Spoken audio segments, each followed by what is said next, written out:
Hello guys welcome to the channel. हाम्रो चाहिँ यो भेरी फर्स्ट भिडियो हो। हामी चाहिँ सुरुको भिडियो नै अब्जेक्ट ओरिएन्टेड प्रोग्रामिङमा गर्दैछौँ। हाम्रो पोखरा युनिभर्सिटीको सिलेबस चाहिँ हामी एकदम फलो गर्छौँ यसमा चाहिँ। सो अरू पनि टपिक्सहरू कभर हुन्छ, C++ बेसिकदेखि लिएर फुल पढ्नेछौँ विथ उप्सको कन्सेप्ट है त। उप्स भनेको अब्जेक्ट ओरिएन्टेड प्रोग्रामिङ। हामीले चाहिँ अरू सिरिजहरू पनि बनाउनेछौँ, जस्तै सी प्रोसिडियर ओरिएन्टेड प्रोग्रामिङमा जावा, त्यसपछि जावा स्क्रिप्ट सबै प्रोग्रामिङ ल्याङ्ग्वेजहरू हामी कभर गर्दै नै जानेछौँ। सुरुमा चाहिँ हामी C++देखि सुरु गर्दैछौँ, किनभने अहिले म त्यो टपिक क्लासमा रिभिजन पनि गर्दैछु अनि यहाँ पनि म हजुरहरूलाई त्यो पढाउँछु, सजिलो हुन्छ। ओके, C++देखि नै सुरु गरौँ है त, विथ अब्जेक्ट ओरिएन्टेड प्रोग्रामिङ। अब अब्जेक्ट ओरिएन्टेड प्रोग्रामिङ थाहा हुनुभन्दा अगाडि प्रोसिडियर ओरिएन्टेड प्रोग्रामिङ भनेको अलिअलि चाहिँ थाहा हुनुपर्छ। प्रोसिडियर ओरिएन्टेड प्रोग्रामिङ भनेको एउटा यस्तो अप्रोच हो जसमा चाहिँ हामी प्रोसिडियर बाहेक चाहिँ अथवा स्ट्रक्चर बाहेक चाहिँ प्रोग्रामहरू लेख्छौँ। सुरुमा यो लेख्नुपर्छ, यो लेख्नुपर्छ, यसरी गर्नुपर्छ भन्ने कुरा एउटा स्ट्रक्चर चाहिँ प्रिडिफाइन्ड छ। त्यो स्ट्रक्चरलाई चाहिँ हामी फलो गर्छौँ अनि त्यो हिसाबमा चाहिँ हामी प्रोग्रामहरू लेख्छौँ है त। अनि यसको चाहिँ step to step approach follow गर्छ प्रब्लम सल्भ गर्नको लागि। प्रोग्रामिङ भन्ने चाहिँ के हो त भन्दाखेरि रियल वर्ल्डको प्रब्लमहरू हामी कम्प्युटर थ्रु सल्भ गर्छौँ, त्यही नै हो बेसिक प्रोग्रामिङको अन्डरस्ट्यान्डिङ चाहिँ होइन। अब प्रोग्रामिङ ल्याङ्ग्वेज भनेको डिफ्रेन्ट हुनसक्छ, डिफ्रेन्ट प्रोग्रामिङ ल्याङ्ग्वेजहरू युज हुनसक्छ। अब हामी चाहिँ डेफिनेसन पढ्नुभन्दा पनि कसरी चाहिँ प्रोसिडियर ओरिएन्टेड प्रोग्रामिङले चाहिँ काम गर्छ त भन्ने हेरौँ है त। सुरुमा मेन प्रोग्राम हुन्थ्यो, त्यसपछि हामी डिफ्रेन्ट फङ्सनहरू कल गर्थ्यौँ, त्यो फङ्सनहरूले रिटर्न दिन्थ्यो। कुनै फङ्सनले रिटर्न दिँदैन थियो, जस्तै void फङ्सन युज गऱ्यो भने चाहिँ त्यसले रिटर्न दिँदैन। अनि त्यसपछि अरू डेटा टाइपको फङ्सनहरू युज गऱ्यो भने चाहिँ त्यसले रिटर्न दिन्छ होइन। त्यो तरिकाहरू चाहिँ हामी प्रोसिडियर ओरिएन्टेड प्रोग्रामिङ गर्थ्यौँ। अनि त्यसपछि डेटाको कुरा आउँदाखेरि हामी इन्ट voidहरू यो भेरिएबल डेटा टाइपहरू युज गरेर चाहिँ डिफाइन गर्थ्यौँ होइन त। यसमा हामी ग्लोबल डेटा भन्ने पनि हुन्थ्यो, जस्तै जुन फङ्सनले पनि त्यो डेटा चाहिँ एक्सेस गर्न सक्थ्यो नि त। तर अब चाहिँ हाम्रो के हुन्छ त भन्दाखेरि अलिकति फरक हुन्छ क्या अब्जेक्ट ओरिएन्टेड प्रोग्रामिङमा होइन, प्रोसिडियर ओरिएन्ट भन्दा। सो अब्जेक्ट ओरिएन्टेड प्रोग्रामिङ भनेको चाहिँ अब्जेक्ट बनाएर चाहिँ कल गरेर अथवा मेथडलाई कल गरेर, मेथड भनेको चाहिँ फङ्सन है त, त्यो कल गरेर त्यसपछि डिफ्रेन्ट टपिक्सहरू लगाएर, जस्तै टपिक्स भनेको डेटा हाइड गर्ने हो कि डेटालाई प्राइभेट गर्ने हो कि डेटालाई प्रोटेक्ट गर्ने हो कि डेटालाई पब्लिक गर्ने हो कि मेथडलाई कसरी कल गर्ने हो, डेटा कहाँ पठाउने हो, डेटा कहाँ लिने हो, डेटा कसरी दिने हो होइन, सबै कुराहरू चाहिँ हुन्छ होइन। यसमा चाहिँ डेटालाई चाहिँ एट्रिब्युट भन्छ, फङ्सनलाई चाहिँ मेथड भन्छौँ है त। यो चाहिँ एउटा अब्जेक्टको बेसमा भएर काम गर्छौँ। जस्तै हाम्रो चाहिँ की फिचर भनेको चाहिँ इन्क्याप्सुलेसन हुन्छ होइन, त्यसपछि गएर एब्स्ट्राक्सन हुन्छ, इन्हेरिटेन्स हुन्छ, पोलिमर्फिजम हुन्छ। इन्क्याप्सुलेसन भनेको एउटा सिङ्गल युनिटमा चाहिँ सबै कुराहरू राख्ने। एब्स्ट्राक्सन भनेको चाहिँ भित्र कति कम्प्लेक्स कामहरू भइरहेछ त्यो हामीलाई के बाल छैन, तर सिम्पली बाहिरको नेसेसरी पार्ट मात्रै हामी हेर्छौँ। इन्हेरिटेन्स भनेको चाहिँ अरू क्लासहरू, क्लास भन्ने कुरा अहिले हजुरलाई थाहा छैन तर पछि थाहा हुन्छ, अरू क्लासहरूको अथवा अरू केही चिजको प्रपर्टी चाहिँ तान्ने। जस्तै एनिमल भनेको एनिमल भयो होइन, त्यसको कुकुर पनि हुन्छ, बिरालो पनि हुन्छ, अनि त्यसपछि डङ्की पनि हुन्छ है त। अब एनिमलको बेसिक प्रपर्टी भनेको त्यसले खान्छ होइन, त्यसले सास फेर्छ, त्यो सबैमा तान्न मिल्छ क्या। डगमा पनि तान्न मिल्छ, त्यसपछि गएर क्याटमा पनि तान्न मिल्छ, अनि डङ्कीमा पनि तान्न मिल्छ। पोलिमर्फिजम भनेको चाहिँ सेम होइन, सेम चिज बट डिफ्रेन्ट बिहेभियर के। जस्तै हजुर नै होइन, अब घरमा हुँदाखेरि कसैको छोराछोरी हुन सक्नुभयो, कलेजमा गइसकेपछि स्टुडेन्ट हुनुहुन्छ, यदि हजुर जब गर्नुहुन्छ भने त्यहाँ गइसकेपछि इम्प्लोइ हुनुहुन्छ होइन। बेसिक हेर्नुपर्दाखेरि यदि हजुर वुमन हो भने चाहिँ सिस्टर पनि हुनुभयो, वाइफ पनि हुनुभयो, त्यसपछि गएर कसैको डटर पनि हुनुभयो, त्यो भनेको चाहिँ पोलिमर्फिजममा आउँछ है त। ओके, अब हामी चाहिँ यसको एडभान्टेज हेरौँ। एडभान्टेज भनेको चाहिँ एकदम कोडलाई चाहिँ अर्गनाइज गरेर राख्नु मिल्छ, रियुजेबिलिटी पनि हुन्छ, अनि मेन्टेन गर्न र कोडलाई बढाउनु पऱ्यो भने पनि एकदम सजिलो हुन्छ क्या। अनि त्यसपछि अर्को भनेको सेक्युरिटी। अघि भनेको थियौँ नि इन्क्याप्सुलेसन भनेर। इन्क्याप्सुलेसन भनेको चाहिँ डेटालाई चाहिँ कसरी चाहिँ राख्ने, एउटा सिङ्गल युनिटमा राख्ने, चाहिएको चिजहरू सो गर्ने नगर्ने सबै एकदम सेक्युरिटी चाहिँ अब्जेक्ट ओरिएन्टेड प्रोग्रामिङले एकदम मिलाएर राखेको हुन्छ है त। अब हामी चाहिँ यसको बेसिक कन्सेप्टहरू बुझौँ है त। क्लास हुन्छ, अब्जेक्ट हुन्छ, इन्क्याप्सुलेसन, एब्स्ट्राक्सन, इन्हेरिटेन्स, पोलिमर्फिजम। क्लास भनेको चाहिँ एउटा ब्लु प्रिन्ट हो होइन, अब्जेक्ट बनाउनको लागि ब्लु प्रिन्ट हो। अब क्लासमा चाहिँ कस्तो चिजहरू आउँछ भन्दाखेरि सबै कुराहरू के, हजुर क्लास भन्ने किवर्डले चाहिँ क्लासहरू बनाइन्छ होइन। हामी किबोर्डको अहिले पछिल्लो सेसनमा किबोर्ड पढ्दाखेरि किबोर्डमा चाहिँ हामी सब पढ्ने नै छौँ, तर अहिले चाहिँ क्लास भनेको चाहिँ एउटा ब्लु प्रिन्ट हो। के गर्नको लागि भन्दाखेरि चाहिँ अब्जेक्ट क्रिएट गर्नको लागि। अनि अब्जेक्ट भनेको चाहिँ अब क्लासलाई चाहिँ त्यो अब्जेक्ट बनाइसकेपछि बल्ल अब्जेक्ट थ्रु सब काम हुने हो क्या होइन, अब्जेक्ट थ्रु सब काम हुने हो। त्यो अब्जेक्ट बनाउनुपर्छ। इन्क्याप्सुलेसन भनेको अघि नै भनिसकेँ, एउटा सिङ्गल युनिटमा चाहिँ डेटाहरू सब राख्ने। एब्स्ट्राक्सन मान्छेहरू चाहिँ अलिकति झुकिन्छन् क्या इन्क्याप्सुलेसन र एब्स्ट्राक्सनमा। इन्क्याप्सुलेसनले चाहिँ डेटा हाइड्सहरू गर्छ होइन, त्यसपछि गएर एक्सेसको मेथड्सहरू दिन्छ, जस्तै कि प्राइभेट यो त्यो भने क्लासमा हुन्छ नि त। एब्स्ट्र्याक्सन भनेको चाहिँ डिफ्रेन्ट छ क्या। एब्स्ट्र्याक्सन भनेको भित्र कम्प्लेक्स चिजहरू हाइड हुन्छ, चाहिने नेसेसरी कुराहरू मात्रै देखिन्छ क्या। इनहेरिटेन्स भनेको अरू चिजको चाहिँ केही प्रपर्टिजहरू इनहेरिट गर्ने भयो भने पोलिमर्फिजम भनेको चाहिँ different behaviour but single person जस्तो कुरा भयो होइन। अब क्लास डिफाइन गर्दाखेरि चाहिँ यो क्लास यस्तो छ नि, क्लास कार पब्लिक। यो पब्लिक भनेको चाहिँ डेटालाई प्राइभेट राख्ने कि पब्लिक राख्ने भनेर हुन्छ। यो पब्लिक गऱ्यो भने चाहिँ अरू मेथडहरू भनेको यो यहाँ कल छ नि, यो भोइड ड्राइभ भन्ने, यसले मात्रै एक्सेस गर्न सक्छ। यहाँ प्राइभेट भयो भने, पब्लिक भयो भने अरूले पनि एक्सेस गर्न सक्छ। यो एउटा चाहिँ कारको ब्लु प्रिन्ट हो होइन, यो ब्लु प्रिन्ट हो जसले चाहिँ हामी पछि के भन्छ अरे अब्जेक्ट बनाएर चाहिँ कल गर्छौँ। Think of a class as a template for a car. It describes the engine, color, and how it drives. But it's not a car yet. यो चाहिँ कार होइन क्या। यसले चाहिँ कसरी काम गर्छ भन्ने कुरा डिफाइन त हुन्छ, तर काम एक्चुअली यसले चाहिँ गर्न सक्दैन। यसलाई काम गर्नुको लागि के चाहिन्छ त, अब अब्जेक्ट चाहिन्छ। अब्जेक्टले चाहिँ के, अब्जेक्ट चाहिँ कसरी बनाउने भन्दाखेरि यो क्लासको नाम अनि त्यसपछि केही एउटा नाम लेख्दै चाहिँ त्यो अब्जेक्ट बन्छ है त। अब्जेक्टले चाहिँ के गर्नु, अब जे काम गर्नुपर्ने थियो सबै कामहरू चाहिँ अब्जेक्ट थ्रु नै गराउने हो हामीले है त। अर्को भनेको के अरे इन्क्याप्सुलेसन। मैले अघि भनिसकेँ, इन्क्याप्सुलेसन भनेको हाइडिङ इन्टरनल डिटेल्स। जस्तै हजुरको घर छ, हजुरको घरभित्र एउटा दराज छ, त्यो दराज चाहिँ हजुरको फ्यामिली मेम्बरले मात्रै एक्सेस गर्न मिल्छ नि त, कोही साथी बाहिरको आएर त एक्सेस गर्न मिल्दैन नि त होइन। त्यो कन्सेप्टहरू डिफ्रेन्ट छ। पछि फ्रेन्ड फङ्सन भन्ने कुरा आउँछ, त्यो हेरौँला हामी होइन। त्यसमा चाहिँ त्यो क्लासभित्र डिफाइन नभए तापनि, क्लासको मेथड नभए तापनि त्यसले एक्सेस गर्न सक्छ, एउटा त्यो प्रपर्टी छ होइन, एउटा छ त्यहाँ जसले चाहिँ इन्क्याप्सुलेसनलाई चाहिँ भोइडेड गर्छ भन्दा, त्यो हामी पछि हेरौँला। तर अहिले चाहिँ इन्क्याप्सुलेसन हेर्नु पर्दाखेरि चाहिँ यसले चाहिँ भित्रको इन्टरनल डेटाहरू हाइड गर्छ, प्रोटेक्ट गर्छ, अनि त्यसपछि त्यहाँ भएको पब्लिक मेथडले अथवा त्यहाँ भएको मेथडले मात्रै त्यसलाई कल गर्न सक्छ। पब्लिक मेथडले मात्रै होइन कि, त्यहाँ मेथडले मात्रै कल गर्न सक्छ। यदि जे डेटा पनि प्राइभेट छ त्यो चाहिँ त्यो क्लासभित्रको मेथडले अथवा फङ्सनले मात्रै कल गर्न सक्छ, लिन सक्छ भनौँ न, कल गर्न सक्छ भन्दा नि। अर्को भनेको एब्स्ट्र्याक्सन। एब्स्ट्र्याक्सनको एकदम बवाल नै मैले यहाँ इक्जाम्पल राखेको छु होइन। फोन भनेको चाहिँ हामी फोन चलाएर हुन्छौँ, कल गर्छौँ, पिक्चर लिन्छौँ, गेम खेल्छौँ, तर त्यो भित्रको कम्प्लेक्सिटी चाहिँ के छ, सर्किटहरू कसरी डिजाइन गरेको छ हामीलाई केही पनि थाहा छैन नि त। सो एब्स्ट्र्याक्सन भनेको it means only showing the data essential, जुन चाहिँ डेटा एकदम इसेन्सियल छ त्यो सो गर्ने, अनि कम्प्लेक्सिटी चाहिँ टोटल्ली हाइड गरिदिने। यसले चाहिँ त्यो एब्स्ट्र्याक्सनले चाहिँ त्यो काम गर्छ है त। अर्को भनेको इनहेरिटेन्स।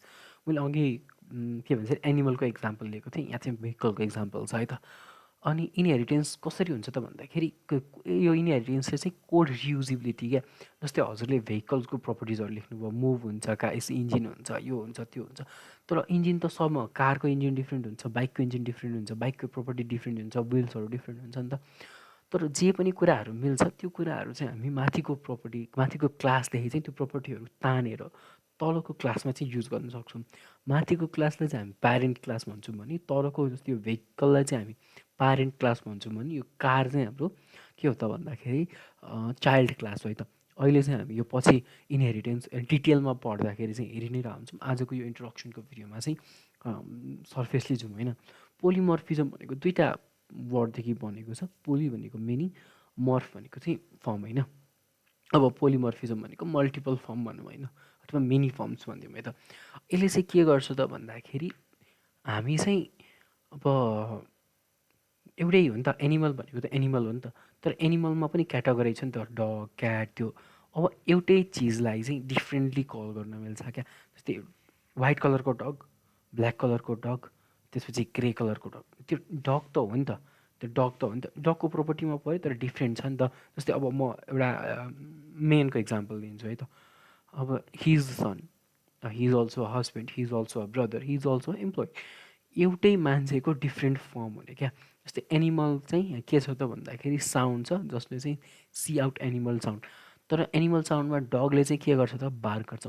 यहाँ चाहिँ ओभरराइड र ओभरलोडिङ र ओभरराइडिङको कुरा पनि आउँछ। कम्पाइल टाइम पोलिमर्फिजम, रियल के रन टाइम पोलिमर्फिजम, त्यो चाहिँ हामी पछि डिटेली पोलिमर्फिजम पढ्दाखेरि चाहिँ हेर्छौँ है त। अब यो कुराहरू चाहिँ उप्सको कन्सेप्ट भयो। उप्स चाहिँ पछि डिटेलली पढ्दाखेरि हामी बुझ्छौँ, तर अहिले चाहिँ हामी यो कोडहरू सी प्लस प्लसको कोडहरू चाहिँ कसरी लेख्ने भन्ने कुरा, बेसिक कुराहरू सी प्लस प्लसको बारेमा बुझौँ है त। सी प्लस प्लस भनेको चाहिँ एउटा जेनरल पर्पज प्रोग्रामिङ ल्याङ्ग्वेज हो, जसलाई चाहिँ हाम्रो एउटा सरले इन्भेन्ट गर्नुभयो 1980sमा, उहाँको नाम यही छ होइन। अनि त्यसपछि यसको की फिचर्सहरू भनेको चाहिँ यो चाहिँ हाई पर्फर्मेन्स छ, अनि त्यसपछि गएर यो अब्जेक्ट ओरिएन्टेड प्रोग्रामिङ हो। त्यसपछि गएर के भन्छ लो मेमोरी म्यानिपुलेसन छ यसमा, अलाउज लो मेमोरी म्यानिपुलेसन होइन, लो लेभल मेमोरी म्यानिपुलेसन। पोर्टेबल छ भनेको चाहिँ हामी यदि तपाईँ चाहिँ मेरो ल्यापटपमा कोड गर्दै हुनुहुन्छ भने, मेरो ल्यापटपमा विन्डोज छ भने, हजुरको ल्यापटपमा लिनक्स छ भने त्यो सी प्लस प्लसमा गरेको कोड चाहिँ हजुरको ल्यापटपमा पनि चल्छ क्या। पोर्टेबल भनेको चाहिँ त्यो हो है त। अनि हाम्रो चाहिँ के भन्छ सी प्लस प्लस चाहिँ स्ट्यान्डर्ड टेम्प्लेट लाइब्रेरीमा एकदम रिच छ, जसले चाहिँ डिटाइक स्ट्रक्चर र अल्गोरिदममा पनि हामी काम गर्न सक्छौँ है त। लाइक हामीलाई यदि सीमा धेरै कोड लेख्नुपर्छ भने सी प्लस प्लसमा चाहिँ थोरै जस्तो कोड, मिनिमल कोडहरू लेखेर पनि अनि त्यसपछि ट्याब्लेट्सहरू युज गरेर पनि हामी छिट्टै कामहरू गर्न सक्छौँ। अर्को भनेको यो चाहिँ हाम्रो सी प्लस प्लसको बेसिक स्ट्रक्चर हो। हामी चाहिँ सुरुमा ह्यासट्याग इन्क्लुड आइयोस्ट्रिम, यो भनेको सीमा लेखेको जस्तो हेडर फाइल हो। इनकेस हजुरलाई सी आउँदैन भने सी छिट्टै नै आउनेवाला छ, तर यो बेसिक स्ट्रक्चर यति लेख्नै पर्छ एउटा प्रोग्राममा, यो सब कुराहरू हुनैपर्छ भनेको के। जस्तै hashtag include iostream using namespace std, अनि त्यसपछि गएर इन्ट मेन, यो open curly braces open curly braces close, बिचमा रिटर्न 0। यो इन्ट चाहिँ डेटा टाइप हो, यो इन्टले चाहिँ रिटर्न गर्छ, त्यही भएर यहाँ रिटर्न छ। पछि हामीहरू फङ्सन पनि यसमा पढ्ने नै छौँ, त्यो बेला पनि हेरौँला। अरू फङ्सनको डिक्लेरेसन सेक्सनहरू तल हुन्छ, अथवा तपाईँलाई यदि माथि गर्न मन लाग्छ भने यहाँ पनि गर्न सक्नुहुन्छ होइन, त्यो आफ्नो अप्रोच हो।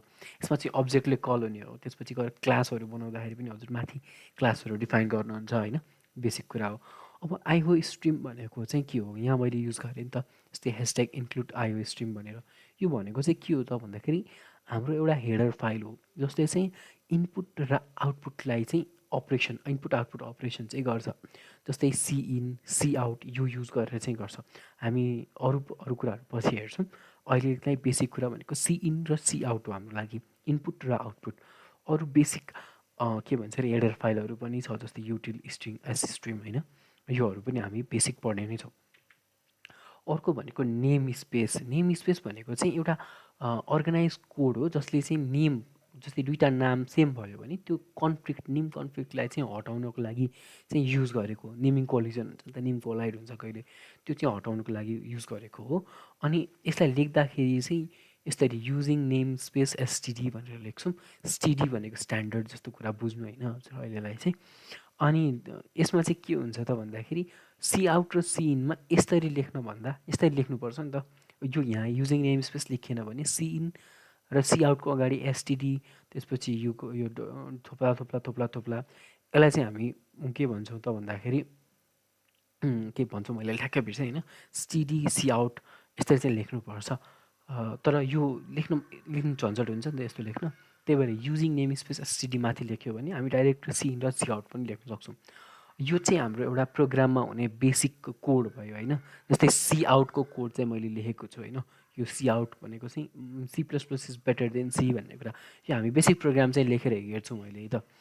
अर्को भनेको आउटपुट कसरी आउँछ त भन्दाखेरि सी आउटले चाहिँ यो लिन्छ, त्यसपछि सी प्लस प्लस भन्ने टेक्स्ट छ भने स्क्रिनमा आउटपुट यसरी फ्ल्यास हुन्छ। अर्को भनेको इनपुट भनेको किबोर्डदेखि इनपुट दिनुहुन्छ, सी इनको यो अपरेटरले केही भेरिएबलमा राख्नु छ भने त्यो भेरिएबलमा यो भ्यालु इनपुट दिन्छ। अब सी आउट यस्तै लेखिन्छ। यो एन्ड एल भनेको चाहिँ हाम्रो स्ल्यास एन युज गर्थ्यौँ नि होइन, लाइन ब्रेक गर्नको लागि, त्यही नै हो। अनि अर्को एउटा भनेको चाहिँ सी इनले चाहिँ यदि हामी स्ट्रिङमा काम गर्दैछौँ भने त्यसले स्पेस पछिको कुराहरू चाहिँ लिँदैन होइन, ब्ल्याङ्क स्पेस पछिको कुराहरू चाहिँ त्यसले लिँदैन, एउटा सिङ्गल मात्रै वर्ड लिन्छ। त्यो लिनको लागि कसरी काम गर्ने भनेको हामी पछाडि हेर्ने नै छौँ। अब हामी चाहिँ बेसिक सी प्लस प्लसको प्रोग्राम लेख्न है त। Okay, first program my first program dot CPP. CPP भनेको चाहिँ यसको एक्सटेन्सन हो, सिपिपीमा सेभ गऱ्यौँ भने चाहिँ हामीले बल्ल लेख्न सक्छौँ। अब ह्यासट्याग आइएनसिएल युडी इन्क्लुड, त्यसपछि गएर आइओएसटिआइएएम स्ट्रिम यो गर्ने होइन, त्यसपछि गएर इन्ट मेन यो भयो ब्राकेट ओपन यो गर्ने, त्यसपछि गएर हेलो वर्ल्ड यसरी। यो चाहिँ मैले यहाँ एसटिडी यस्तो यस्तो चाहिँ किन आयो त भन्दाखेरि मैले यहाँ माथि युजिङ नेम स्पेस लेखिनँ। अब युजिङ नेम स्पेस नलेखिसकेपछि यसरी गर्नुपर्छ है त। म एकचोटि रन गरेर देखाइदिन्छु काम गर्छ कि गर्दैन, अनि हामी नेम स्पेस हालेर युज गर्छौँ है त। G plus plus my first program dot CPP ./a.exe गऱ्यो भने लेट्स चाहिँ यसले आउटपुट दिन्छ कि दिँदैन why maths computer is little slow I don't know okay यसले चाहिँ आउटपुट दियो अब चाहिँ हामी यो एसटिडी नहालेर हेरौँ है त के हुन्छ सिडी नहाली हेरौँ इरर दिन थाल्यो किन इरर दियो भनेर इरर हेर्दाखेरि चाहिँ यो डिफाइन छैन आइडेन्टिफाई डिफाइन छैन भन्छ आयो स्ट्रिमले चाहिँ यसलाई डिफाइन गर्छ तर अब नेम स्पेस क्लाइड हुन्छ नि त त्यो भएर युजिङ नेम स्पेस एसटिडी गऱ्यो भने चाहिँ अड छ अब फेरि पनि त्यही काम चाहिँ राम्रोसँग हुन्छ है त यो गरेँ अब चाहिँ यसले हेलो वर्ल्ड भनेर प्रिन्ट गर्यो द्याट्स इट